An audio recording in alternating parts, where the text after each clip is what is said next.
పాకిస్తాన్లోని క్వెట్టాలో ఓ ఉగ్రవాద స్థావరాన్ని గుర్తు తెలియని వ్యక్తి బాంబులతో ధ్వంసం చేశాడు.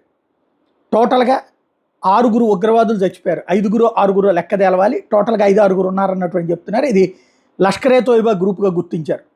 ఇది తాజాగా జరిగినటువంటి పరిణామం. అంటే ఇప్పటిదాకా గుర్తు తెలియని వ్యక్తులని చంపుతున్నారు. అంటే తీవ్రవాద సంస్థలతో సంబంధాలు ఉన్నోళ్ళు, లేకపోతే తీవ్రవాద సంస్థల నాయకులు, ఆ నాయకుల బంధువులు, లేకపోతే ఎన్జిఓల ముసుగులో ఉన్నటువంటి తీవ్రవాదులను, అట్లాంటి వాళ్ళని పాకిస్తాన్లో చెప్తున్నారు.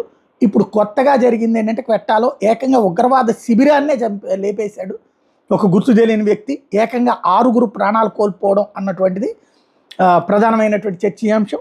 సరికొత్తదైనటువంటి వ్యవహారం కిందన ఇప్పుడు భారతదేశం ఏం చేస్తుందో అర్థం కావట్లేదు. పాకిస్తాన్లో అయితే ఈ చర్చ, భారతదేశం చెప్తున్నటువంటి ఆపరేషన్ సింధూర్ ఆన్లో ఉందంటే ఇదేనా అన్నటువంటి చర్చ నడుస్తుంది.